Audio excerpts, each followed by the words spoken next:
A single ice storm text erased 31 years of make-believe with one swipe. If you've ever been cut out of a family table, tap like and subscribe to Crimson Heirs for more family drama stories and family revenge stories. Christmas morning, December 25th, 2024. Cleveland, Ohio. Maddie Carter stood in a kitchen where the radiator hummed and window glass breathed pale frost. A mug of cocoa nested in her hands. Steam rose, curled, faded. Her phone buzzed. One line from her mother, Elaine. "Everyone's staying home due to the ice storm. Christmas dinner is canceled. Stay safe." Maddie read it twice. Her thumb hovered.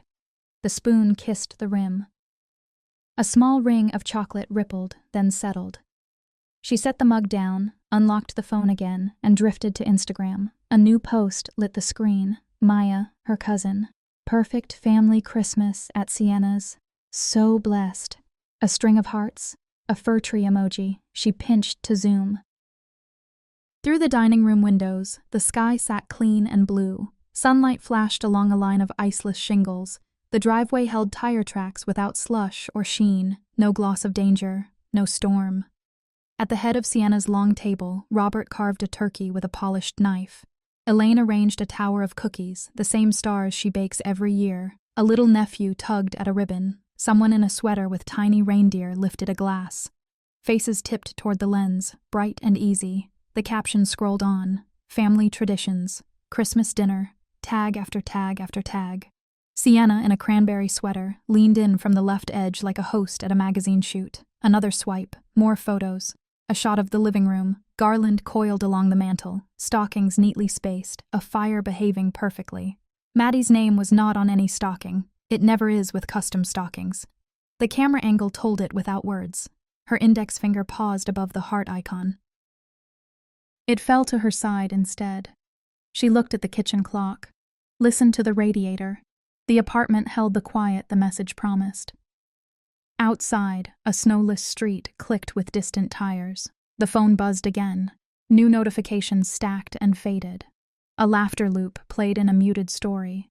Someone panned across the table, catching Sienna's smile and Elaine's hand, straightening a napkin that already lay straight.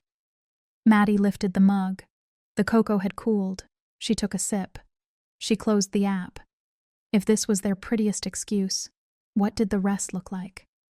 Christmas still sat on the counter when Maddie closed the app. Cocoa ring, spoon on porcelain, phone face down. The fake ice storm excuse pulsed like a notification that wouldn't clear. The radiator hummed. Outside, tires moved over dry asphalt. She let the past spool forward. High school, guidance office. Sketchbook on her knees, charcoal along the side of her hand. Elaine slid a beige folder across the desk, accounting, practical futures, and tapped a salary chart. Robert signed a permission slip. Sienna sat by the window, earbuds in, ankles crossed, a selfie half-framed by winter sun. Freshman dorm. Maddie shelved the portfolio under the bed and opened a fundamentals ledger. Post-it tabs sprouted. Assets, liabilities, equity. The portfolio gathered dust. The ledger didn't. Years became screens. Overtime turned weekends into gray squares. She forwarded a portion of every paycheck to her parents. Transfer confirmations stacked like small white bricks in her inbox. On the fridge, utilities due, mortgage interest, thank you. A magnet smile that never changed. 3 years ago, hospital corridors tasted of antiseptic and lemon. Robert came home with stitches and a plastic bracelet. Maddie rolled out a schedule on legal paper. Pills at 8, 12, 6, appointments on Tuesdays, low-sodium meals on Sundays. She measured rice into containers and labeled them in neat black letters. Sienna breezed in one afternoon, stayed an hour, angled the phone toward the recliner, snapped a photo where the blanket sat just so. The caption later read, "Quality time with." At the next family dinner, a plate paused mid-air when Elaine told the room, Sienna was such a rock through the recovery. Forks clinked, glasses tilted. The legal pad with crossed-off tasks stayed folded inside Maddie's tote. Performance reviews lined a drawer. Exceeds expectations. Forensic instincts. Trusted on difficult audits. At birthdays and barbecues, Aunts asked when she would learn to enjoy life. Sienna had a new story each month. Sunrise flows, a Bali retreat, a wellness brand collab. Applause arrived on cue. Someone refilled the board with cheese and grapes. The conversation never landed on footnotes, controls, reconciliations. Thanksgiving, last month. The kitchen moved like a factory, onions softening in a wide pan, stock thickening to a glossy line, timers chiming in round robin. Maddie rotated trays, reset temperatures, lifted the turkey to rest. Sienna hovered 10 minutes for pictures with the pies, a flower streak placed along her sleeve. When the table quieted for grace, Elaine's voice floated. "Let's thank Sienna for this beautiful spread." The dishwasher hushed everything after. Texts about Christmas began early December. Maddie offered spreadsheets, shopping runs, setup, cleanup. Sienna replied, "I've got it," then went gray. Maddie crossed cranberry, stock, fresh herbs off a list no one would see. The list looked tidy when it was empty. The pattern reached backward. Easter, a flooded basement that affected only one invite. Mother's Day, Grandma needs quiet, followed by photos of a crowded porch. A summer barbecue, too windy for the grill. Then a video of smoke curling from Robert's deck. In the present, Maddie slid a shoebox from a closet shelf. Receipts, printouts, warranties, stray Polaroids. She wasn't collecting feelings, she was building a record. The pile drifted into categories: healthcare logs, bank transfers, grocery tallies, screen grabs. On the top of one stack, an overtime slip bore a coffee ring and a date. On another, a transfer memo read, "Mortgage support, thank you." The line items did not perform. They simply existed. The family story always used a certain microphone. It loved a good photo, a clean caption, a room arranged. The same microphone skipped the sound of lids sealing jars and the rhythm of knives on a board. It didn't notice that the person lifting the heavy pot also lifted the silence afterward. Maddie clicked off the kitchen light and watched the window turn from mirror to dark. Her shoulders squared. The shoebox stayed open, paper edges breathing like thin wings. The story at that table kept choosing its hero, and it was never the one doing the work. This is why family drama stories travel far, not because they are loud, but because the quiet parts keep perfect memory. And when a quiet memory has dates and amounts attached, some family revenge stories don't need shouting at all. When the microphone never points your way, you don't shout. You gather receipts. She left the shoebox open on the table. The past now had headings, timestamps, attachments. Maddie moved the laptop closer, wiped a faint cocoa ring from the trackpad with her sleeve, and opened a new message window. Subject, about last night's ice storm dinner. She wrote in lines that fit the screen without scrolling. A date, a time, a short description. She pasted the screenshot of Elaine's text, "Everyone's staying home due to the ice storm," and then the Instagram photo from Maya, sunlight across Sienna's table, Robert with the carving knife, the iceless driveway beyond the glass. Beneath the images, she added a simple ledger. 2:57 p.m., text received. Cancelled. 3:04 p.m., post published. Perfect family Christmas at Sienna's. No adjectives, just sequence. She attached 2 more images, a weather feed showing clear skies and Shaker Heights, and the group photo where stockings carried stitched names that did not include hers. She bullet-pointed the ask. "Please confirm who made the cancellation claim and why I received it while others attended." Her cursor hovered over send. She checked the recipients again, parents, aunts, uncles, cousins. She BCC'd herself. She turned on read receipts. She pressed the key. The outbox flickered, then cleared. Her phone vibrated on the counter. First wave, softeners. Aunt Marie replied, "Last-minute change. No one meant harm." Uncle Darrell offered, "Traffic looked bad on the news. Maybe there were mixed signals." Maya deleted her post and DM'd, "Let's not make drama over a misunderstanding." The word misunderstanding carried no specifics. Second wave, redirects. Sienna typed a long letter about energy, harmony, how Maddie doesn't seem to enjoy gatherings, how a smooth holiday sometimes means making hard calls. She wrote, "Excluding you was for your comfort too." The message landed with 3 exclamation marks and a photo of a candle. Third wave, containment. Robert's subject line read, "Family privacy." He advised restraint, asked her to stop airing dirty laundry, noted reputational risk. Elaine did not email. She called friends, and friends texted sideways comforts that felt pre-written. In the group chat, stickers laughed, then disappeared. Someone changed the topic to football. Someone else posted a snowman gif, though the streets were bare. Maddie did not reply. She built a folder on her desktop, Christmas Ice Storm. Inside it, subfolders, screenshots, responses, timeline. She tagged messages, minimize, blame, smear.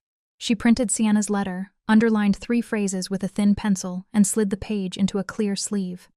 The printer clicked, fed, released. On the screen, more dots appeared and vanished above half-written replies. A notification from a distant cousin suggested a phone call to clear the air. The air outside the window was already clear. She rinsed the mug and set it upside down to dry, listening. They asked for silence. She delivered clarity with attachments. This is how family drama stories survive their own spin. Dates, sources, images, a tone that doesn't wobble. And some family revenge stories don't shout, they file.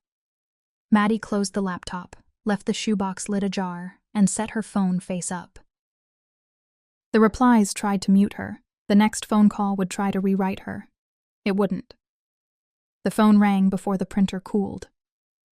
Mom filled the screen. The hallway outside Maddie's apartment was bright and empty, exit sign humming red. She stepped out, let the door latch, and answered. "Hi, honey," Elaine began, syrupy smooth. "I hope you aren't making a big deal. Everyone was busy. Plans shifted at the last minute. You know how it is." Maddie put the call on speaker and rested the phone on the rail. She watched the elevator's numbers climb and fall. "Facts first," she said. 2:57, your text. Ice storm, dinner canceled. 3:04, Maya's post. Perfect family Christmas at Sienna's. Weather, clear. Driveway, dry. "Oh, sweetheart, you're so sensitive," Elaine cooed. "Gatherings are hard for you. We were trying to spare you the discomfort. Sienna wanted the holiday perfect. It was compassionate." A neighbor drifted past with a recycling bag. The bag crinkled, swung, disappeared through the chute. Maddie tapped the rail 3 times with a capped pen, steady and even. "Who sent the ice storm message?" she asked. "And why was I the only one who received it?"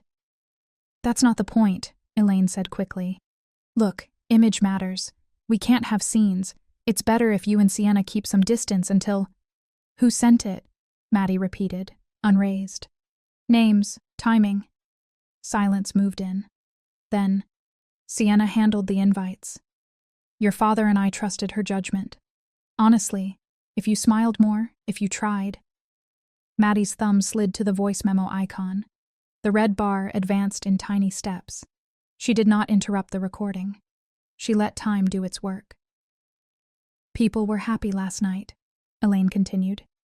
"Peaceful, no awkward vibes, everyone said so." "Everyone except the person told to stay home," Maddie said. "I'm done explaining my reactions to your actions. Here are the minimums. 1. Admit the lie.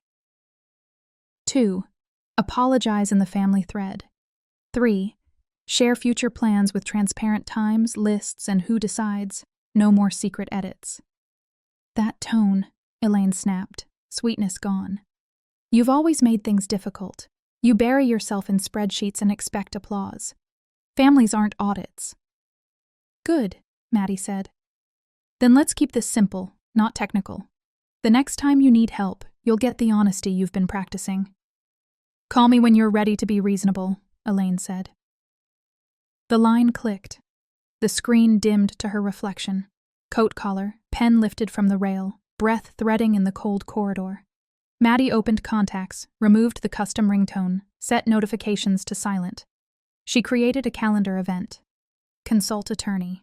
Mid-afternoon, address blank for now. From her tote, she pulled a manila envelope and slid in a single page. Timestamps, names, links. She walked to the glass door.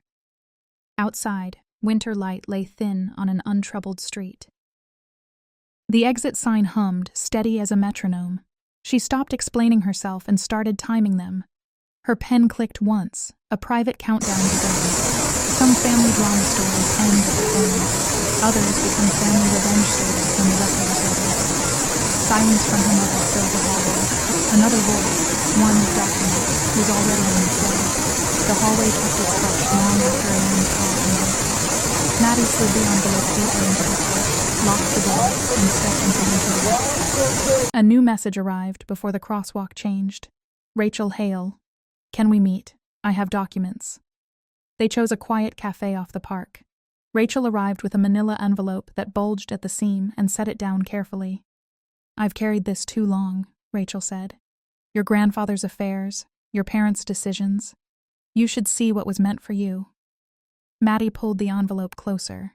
She breathed once, steady there. On top sat a copy of a trust, her grandfather's name, a clause naming Madeline Carter for education and future access at age 25. Below it, a power of attorney. Maddie remembered signing at 18, the phrase, for emergency medical decisions, neat and calm. Under that, 15 years of bank statements, transfer memos, letters, and deeds. She sorted without commentary. Trust, POA, transfers, deeds. A pen tapped the table. 3 clicks. Rachel explained what the pages implied. Robert had served as trustee. Instead of handing over control at 25, he moved funds out in regular steps, often round numbers, into accounts titled to Sienna or to Sienna LLC. Certain months matched public posts, studio launch, Bali retreat, a traveling wellness pop-up. Properties listed to split evenly had been sold using the POA. Proceeds passed through a family account, then thinned in the same direction. The espresso machine sighed. Maddie opened her laptop. Cells multiplied across a blank sheet. She built a ledger that traced money from the trust to holding accounts, then to Sienna's personal and business lines. Columns for dates, memos, recipients, source files. Repeating memo codes glowed under highlighter, identical round figures stacked like bricks. A flowchart sketched the route. Trust, trustee, outgoing transfers, Sienna LLC, Sienna Carter. She circled the missing handoff, none to Maddie. Numbers don't beg, they testify. Rachel slid over a bundle of correspondence. Your father insisted on privacy, she said. He asked me not to involve you. I regret that now. Maddie scanned a letter with Robert's signature. The date sat an inch below the day she accepted her first overtime rotation. She copied each piece into a folder named Carter Trust Case and synced a backup to the cloud. The laptop closed on a quiet magnet click. They walked 2 blocks to an office where Sarah Chen practiced fiduciary and estate litigation. The waiting room held plants and magazines. Sarah read quickly, annotating a yellow pad. Breach of fiduciary duty, conversion, fraudulent conveyance, financial exploitation. She asked short questions about the POA language, the deed recordings, the transfer cadence. We can file, Sarah said, tapping the trust clause promising access at 25. Strategy forks. One path, civil claims, restitution, admissions, interest. The other, criminal referral, search warrants, possible seizure. Your record is clean, theirs won't be. Maddie answered by arrangement, not argument. She gathered the papers into a binder, added sticky flags, built a table of contents. On the title page, for her education and future, she drew a neat bracket. Sarah dictated a demand letter. Maddie watched names and amounts settle into lines. The letter listed accounts, transfers, a prejudgment interest rate, assets to be returned, and the requirement to sign a confession. Back at her apartment, the dining table turned into a console of order. 3 folders lay in block letters: Elaine, Robert, Sienna. Each held a timeline, highlighted statements, trust excerpts, POA scan, deed copies, a money flow chart, and Sarah's letter on letterhead. The scanner worked. The phone camera made a backup image as each packet closed. She ran totals twice, recalculated interest, added a final sheet titled Assets to be Clawed Back. Binder clips snapped with small, satisfied bites. Sarah transmitted preservation letters to the banks and queued a complaint draft. A checklist on Maddie's notepad ticked toward empty. Archive, cloud, print, assemble, serve. She placed a small kitchen timer beside the 3 folders and wound it. Tick, tick, domestic sound. Legal time. Through the window, a bus sighed at the curb and moved on. The shoebox from the morning now shared space with the binder. The record had weight beyond paper. Some family drama stories drift as whispers. This one put on numbers and walked, the kind that become family revenge stories. A final sheet slid under each folder's clip: the meeting invite, her apartment, Saturday morning. Across the top margin, she wrote a line only she would see. Return what remains. Admit what was done. She set her phone to Do Not Disturb, exceptions for Sarah and Rachel. By the time the folders clicked shut, the clock was already set. 48 hours. The 48-hour clock already ticked when Maddie opened her calendar. She created an invite for Saturday at her apartment, attached pre-reads. Zip, timeline, flowchart, demand letter, and enabled read receipts. Subject: family meeting, records enclosed. She copied the Zoom backup link in case anyone tried to dodge the room. She pressed send. The kitchen timer wound and began its small metronome on the table beside the 3 folders. Tick, tick. Ripples came fast. Elaine phoned friends with careful worry. Screenshots of concerned posts floated back toward Maddie via coworkers. Sienna posted a watercolor background. Protecting peace from toxic energy. Comments locked. Robert emailed, "Stop the spectacle. This remains private." Maddie logged everything. She saved the posts before they vanished, exported message threads to PDF, hashed each file, and wrote the checksums in a notebook. Sarah issued expanded litigation holds to the banks and to any relative who'd touched the accounts. Preservation letters went out with certified numbers. Another ripple. Accounts twitching. A small savings closed. An old business page quietly deleted photos from the studio opening. Paper shreds appeared in a curbside bin in front of Elaine's house. Maddie photographed the bin, the street sign, the timestamp. Rachel confirmed she would testify, then scanned a draft affidavit and sent it to Sarah. The folder, Carter Trust Case, grew teeth. Cloud backup, green checked. An external drive clicked and slept. Maddie tightened naming conventions, prefixed files with dates, added sources, cross-linked to the flowchart. She set Do Not Disturb on her phone, allowed Sarah and Rachel through. At work, security received a memo. If Elaine appeared, call the building desk and log it. The apartment reset into a staging area. The dining table became a war table. Elaine, Robert, Sienna, 3 folders equidistant like place settings. The printer pushed out interest calc, updated.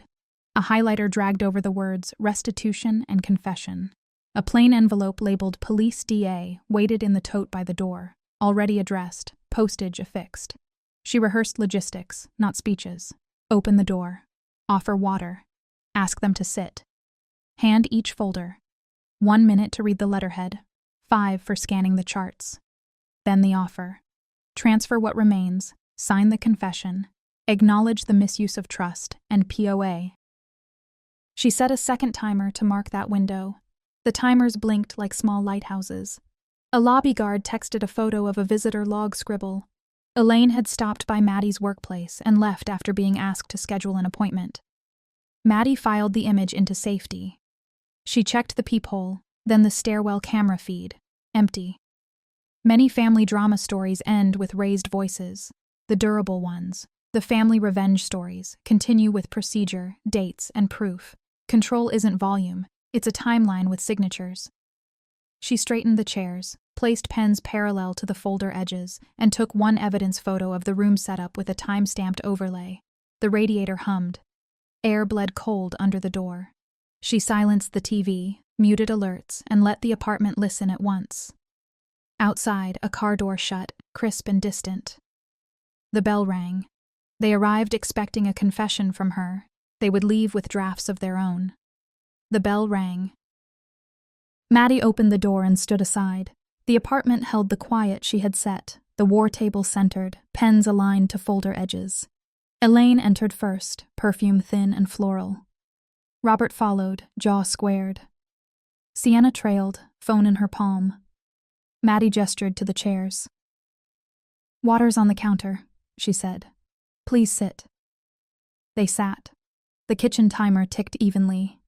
Maddie placed a folder before each of them, names in block letters. Elaine, Robert, Sienna, paper rasped under their fingers. "Read," Maddie said, and waited.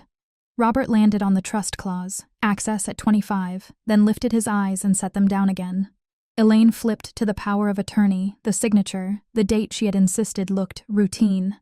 Sienna reached the money flow chart, a clean arrow from trust to Sienna LLC. Her thumb paused on the line. Maddie tapped a page with Sarah's letterhead. "Restitution, confession, timeline," she said. 48 hours. Transfers with prejudgment interest, confession before a notary, then a message to the family thread acknowledging the lie and the misuse. Robert exhaled through his nose. "This is blackmail." "No," Maddie said. "A choice." She pointed to the page labeled breach of fiduciary duty, conversion, fraudulent conveyance. "Those are the other choices." Elaine tried another door. Rachel had no right to share private documents. Maddie slid the preservation letters across the table, then the draft affidavit Rachel had already signed before a notary seal. "Banks have litigation holds," she said. "So do you." Sienna softened her voice.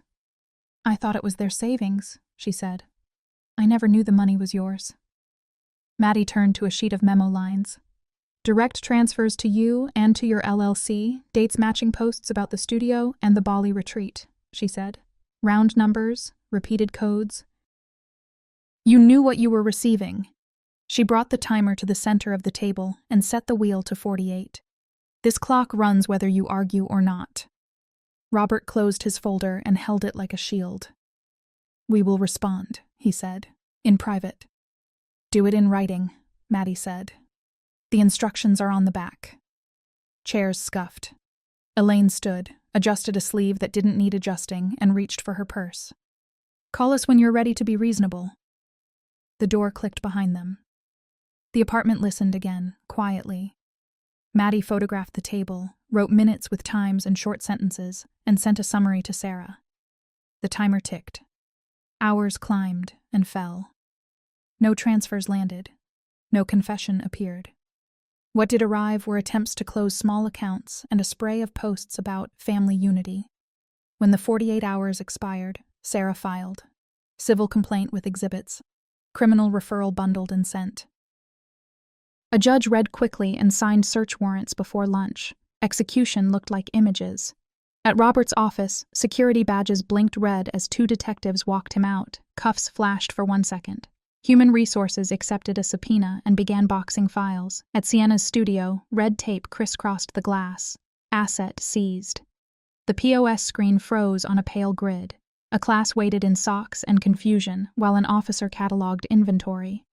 Elaine faced the camera of a different room. A community meeting paused as she was escorted to an interview space. Her tote fell open on a chair. A curl of shredded paper breathed out like confetti that refused to celebrate. Email hit Maddie's inbox. Case numbers, stamped filings, a docket link. She saved each notice, wrote checksums, and filed them under served. Public attention followed the paper. A column in the local paper carried the headline, "Prominent Families Fall from Grace." Neighbors peered through curtains they thought were closed. The family group chat lost its emojis and found silence. Rachel texted, steady, "You did the right thing. He left it for you." Maddie starred the message and dragged it to a folder called Anchor. Replies from relatives trickled in. 2 apologies, 3 question marks, many unreadable ellipses. A few accounts locked comments. Older posts disappeared. Her archive did not. If people wonder why family drama stories travel, this is one answer. The story leaves artifacts you can hold. And when artifacts align, some family revenge stories choose a courtroom over a holiday table. Justice doesn't shout, it signs, stamps, and serves. The law speaks in clocks, signatures, and chain of custody. In the apartment, the timer dial stopped with a small click. On the table, a thin new label waited on an empty folder spine. Restitution posted. TBD. Outside, winter light moved across the wall and kept going. Steadily. 1 year later, Denver snow softened the street outside Maddie's window this winter. The radiator purred, a mug warmed her hands, the clock ticked without deadlines. Court records had cooled by summer. Robert and Elaine took plea deals with restitution. Payments arrived on schedule, numbers in, numbers out. Sienna's studio was gone. A placard now listed her as a receptionist at a clinic across town. The family group chat sat quiet. 2 cousins sent apologies. Old posts stayed deleted. Her archive did not. Weekends took new shapes. An easy trail at Green Mountain, clean grocery lists, a calendar block that read no family edits. At work, colleagues routed thorny audits her way and left thank you notes instead of rumors. She kept the binder on a high shelf, dusting it like any other book. Rachel visited in early December. Over coffee, she opened an album and slid it across the table. A photo showed Maddie and her grandfather at a lake, the line on the water pulled tight, sun nicking the reel. On the back, his handwriting, "For her future." Maddie traced the edge of the page, closed the cover, and wrote a sticky for the inside front. Delivered. This is why family drama stories end differently. They travel through documents and return as boundaries. And the truest family revenge stories? They choose a life that doesn't require a courtroom to stay honest. The point wasn't to get even, it was to get free. If this chapter spoke to you, like and subscribe to Crimson Heirs for more journeys that heal.